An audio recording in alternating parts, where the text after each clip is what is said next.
What's going on, everybody? America Football Network here with another video today. And today we're bringing you our Utah Utes preview and prediction video. But before we get started, make sure you guys like and subscribe. Help us hit that goal of 1,000 subscribers by the end of August. We are one subscriber away, sitting at 999. So help us hit that goal and go ahead and be able to monetize and all that stuff before the start of the college football season, which is right around the corner. On Saturday, we kick off week 0, first game of the year, Notre Dame and Navy in Ireland. So that's going to be great. We might be live during that game. I'm not sure. Still trying to figure out the scheduling and stuff with that. But we might be going live during that game. So make sure you guys give that a check and subscribe to us so you don't miss any of our content coming up during this football season, because it is going to be a lot. So make sure you guys like and subscribe, and we hope to see you on future videos. But let's go and get started with today's video. So the Utah Utes last year, 10-4 overall, 7-2 in the regular season. They do bring back, let's see here, 6 starters on offense, 7 starters on defense. They get the big guy back in Cameron Rising at quarterback. He's going to be key to their season. Their whole season is pretty much going to depend on Cam Rising and what he's able to do. Then you look at the transfers that they got. They got some solid transfers. They got Britton Allen at safety from USC. They got Landon King at tight end from Auburn. They got Micah Pittman from Florida State at wide receiver. They got Emory Simmons from Indiana at wide receiver. They got Miles Battle at cornerback from Ole Miss. They got Logan Fano, the edge from BYU, and they got linebacker Levani Demooney from Stanford. So those last 3 that I said, Miles Battle, Logan Fano, and Levani Demooney, they are all 3 of them both listed as 4-star transfers from by 247 Sports. So those are good transfers. The rest of them are 3 stars, but the rest of them, those 3 are 4 stars, and I think they are going to be great. Dumani at linebacker is supposed to be a starter, and Miles Battle at cornerback is also supposed to be a starter, and Logan Fano is still kind of battling for that spot, as he is a freshman coming in, but a transfer freshman.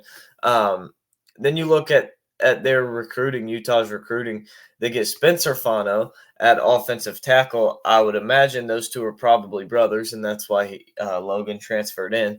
But they get Spencer Fano at offensive tackle, 4-star, 42nd player in the country. They get CJ Blocker at cornerback, 4-star. He is, let's see. No, he's not projected to start. Then they get Caleb Lomo, the offensive tackle, another 4-star. And then they get Dallin Bentley, the tight end, 4-star, number 9 player in the country, number 1 player at his position, and number 1 in his state, number 1 player in Utah. So that is a pretty good pickup there. Pretty good recruiting class for them. And John Randall Jr., too, the 4-star running back. So Utah did a pretty good job recruiting this season.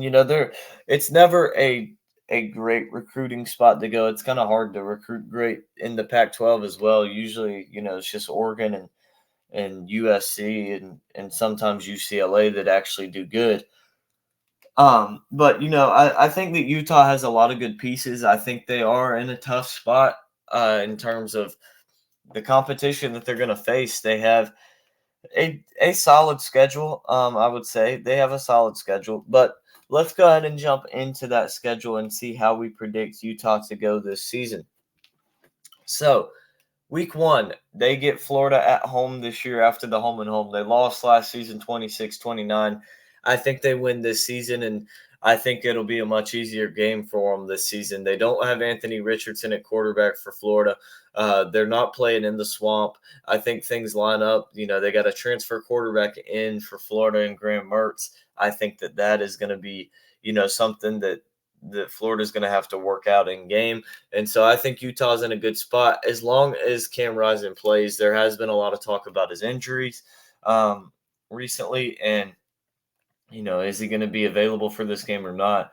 If he's not available, I have no idea who wins this game. But assuming he is going to be healthy enough to go, I think I have Utah winning this game. Then they go on the road to Baylor. I have this game as a win, but this is one that I could really see them losing if Cam Rising doesn't play, and maybe even if Rising does play. This is going to be a good game. I think that Utah is the better team when healthy, but again, Rising's injuries and his health is a big question for this game, and we'll have to wait and see. But I do think Utah wins this game. I think they get the win over Baylor. Then they get Weber State week 3. This is a nice little spot for this game. If Rising is still unhealthy, this will be one you don't even have to play him in and still pick up the win. I have Utah getting the win. I think Rising will be fine, so we're done with the injury talk with him. But Weber State, they're just not going to be able to compete with a team like Utah. They're just not to that level of recruiting, of play, of talent. I mean, at best, this will be a game for a quarter. Then they get UCLA at home. This is kind of an interesting game. UCLA has freshman quarterback Dante Moore, who's going to be their starter. Week 4 is still a little bit early for them, but we don't really know what we're going to get out of UCLA this year because of that factor that they have a incoming freshman starting at quarterback. Now, a good freshman, but not a guy that is regarded in the likes of a Trevor Lawrence or somebody like that who is just going to come in and be college ready. But I think that this is somebody that, I think Dante Moore is somebody that can be very good, but we just don't know that for certain, especially in week 4 against a tough team and a tough environment at Utah. So I have the Utes picking up the win. Then we flip and we go ahead to at Oregon State. I have this game as a win. This could be a little bit of a trickier game. Oregon State's going to be a good team this season as long as, DJ Uiagalelei plays good and has a little bit of a resurgence there. Now, as a Clemson fan, I definitely know all the stuff that you can get from DJ. You can get 2020 DJ where the dude's, just absolutely lights it up for 2 games while Trevor has COVID and looks like a Heisman contender right then. And then you have 2021 and 2022 DJ where he is just inconsistent and awful for the most part of the season. So he's the big key for Oregon State. I think he'll be better. I do. I think that he'll be better with Oregon State. I think he's, a lot of it with him was mentally at Clemson. And so I think moving back closer to home and just a new change of scenery, fresh mind, I think will do good for him. And I think that Oregon State will be good under him, but I still think that Utah gets the win in this game. I don't think Oregon State is a better team than Utah, and I think Utah just matches up well with them. And so, like last season, Utah beat them 42-16. I just think that Utah is a team that kind of has Oregon State's number, and like I said, matches up pretty well against them. And then they get Cal at home. I have this game as a win. To me, Cal is probably bottom 3 or 4 team in the Pac-12. I don't expect much out of Cal this season. I think that Utah is going to have no problem whatsoever in this game. I think that it's a game that could be a little bit interesting for a quarter and a half, maybe till halftime, but in the end, it's not going to be a game that Utah fans are really nervous about. I think it's just going to be, like I said, at best a quarter and a half, 2 quarters. But I think Utah wins this game pretty easily when it's all said and done. Then the biggest game of the season so far, they go on the road to USC. I have this game as a loss. I think USC is a little bit of a better football team this season. I know Utah beat them twice last year, once at home 43-42, and then crushed them in the Pac-12 championship 47-24. But I think that Utah loses some pieces that are going to be key in this game. I think USC upgrades, particularly on the defense. They bring in a lot of big transfers defensively. I think that's going to really help that defense out and make USC an even dangerous team. I think that Caleb Williams is, he's got all the talent to lead them in the right direction, and so and just make plays, even if the offensive line isn't blocking for him. The dude makes plays. And so I think Utah has a hard time finding a way to win this game, but I do think it will be a competitive, close football game. Then they get Oregon at home. I have this game as a win. I think that, Oregon has not really been able to play well against Utah recently. They did beat them last year at home 20-17, but that's one game over the last, what is it now, 3-4 years that Utah has just dominated Oregon. And so I think that Utah is going to be able to get the win here. It's a home game for them, and I think Oregon's going to have a hard time in this game. I think they lose a lot of key pieces that they have. They return like 4 starters offensively. Now they do get Bo Nix back, which is big, but I'm not a huge believer in Bo Nix. I think he's got a lot of issues. He's pretty inconsistent.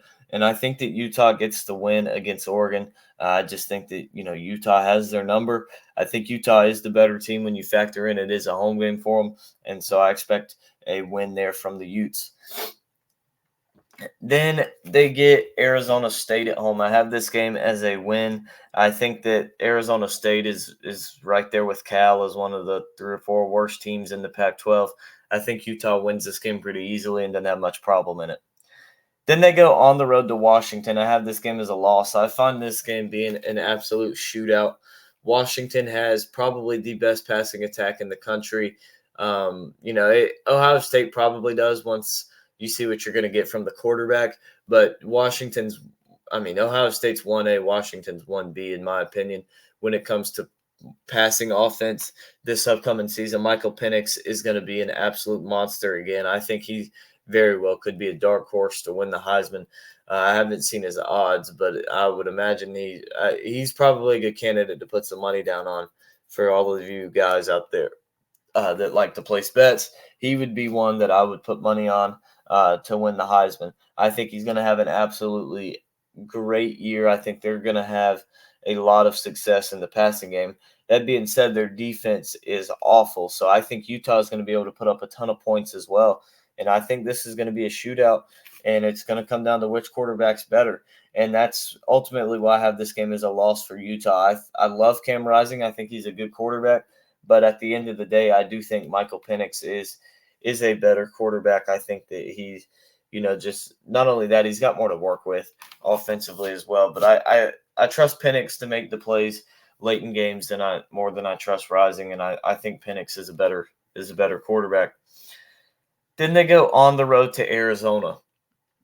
I have this game as a win, but Arizona's a team that is getting better. Utah beat them 45-20 last season. Arizona is an improved team this year. It is a road game at Arizona. That being said, I still don't see this being much of a game. I think in the end, Utah wins by 17 points, something like that. I think it's a game that could be competitive for 2.5, maybe even 3 quarters. But I think definitely in the second half of that football game, Utah is really going to start pulling away from the Wildcats and come away with a win. Then to close out the regular season for Utah, they get Colorado at home. I have this game as a win. I'm not buying all this Colorado hype. They get a head coach and a few transfers in, and they think that they're somehow magically going from a sorry football team to winning 8 games. It just doesn't change that fast. And I don't know if they even have the bodies to really compete for a whole football season. I really don't. They have so many guys in the transfer portal. I think they have 52 guys currently on scholarship on the team practicing with them right now. 52, that is insane for a Power 5 team. Even group of 5 teams, that would be absurd. But I'm not buying their hype. I think Utah is just a much better football team. I think that Utah is going to absolutely dominate this game again. I think they win by 20 plus points. I think Colorado has a hard time in every aspect of this football game. I think Utah will just absolutely dominate and control the entire game. But that wraps up Utah's regular season. I have them going 10-2 overall, 7-2 in the conference, with losses to only at USC and at Washington. So another good season for Kyle Whittingham and the Utah Utes, as they are, they've been really good last season. They're in the hunt to be a top 10 team playing the New Year's Six Bowl. They ended up losing the Rose Bowl last year, 35-21, and lost it the year before to Ohio State. When Jackson Smith and Jigba decided to just go crazy, and I think he had like 350 something receiving yards that game. It was a lot. I know it was over 300, broke a ton of records, but I think Utah, even though they hadn't won the Rose Bowl the last 2 years, getting there is a big step for that football program. Obviously, they can't make the Rose Bowl this year because it's part of the college football playoff, unless well, I won't say they can't, because this is definitely a team that could get into the playoff. They're a little bit of a farther stretch, but they could definitely make a case for the college football playoff and get in. Now, I mean, if they're 11-1, only losing to at USC or at Washington, and win the Pac-12, they definitely could have a bid in the playoff. So I think it's going to be a good season for Utah. I think that they're a very good team. I think they're probably third out of those big four in the Pac-12, which isn't bad. I could see them dropping down to 4. I could see them moving up to 2, something like that. I think that 1 is clearly going to be USC or Washington. I think one of those two teams. If USC has a little bit of a tough back end of the schedule and they drop some games, I think Washington could be. But I think one of those two teams will be the number 1. And then it's really between Washington, USC, Utah, and Oregon for number 2. Like, I think, if USC finishes 1, I think any of the rest of them could finish 2. But I do think that either Washington or USC will be the number 1 seed. But Utah definitely has a strong possibility to make it to the Pac-12 championship and potentially even win it for their 3rd season in a row. But they just have to, win the games they're supposed to win, just worry about their schedule and let the rest fall into place. But that wraps up today's video. Make sure you guys like and subscribe. Comment those thoughts and opinions down below. Help me reach that goal of 1,000 subscribers by the end of August. I hope you enjoyed today's video, and we'll see you guys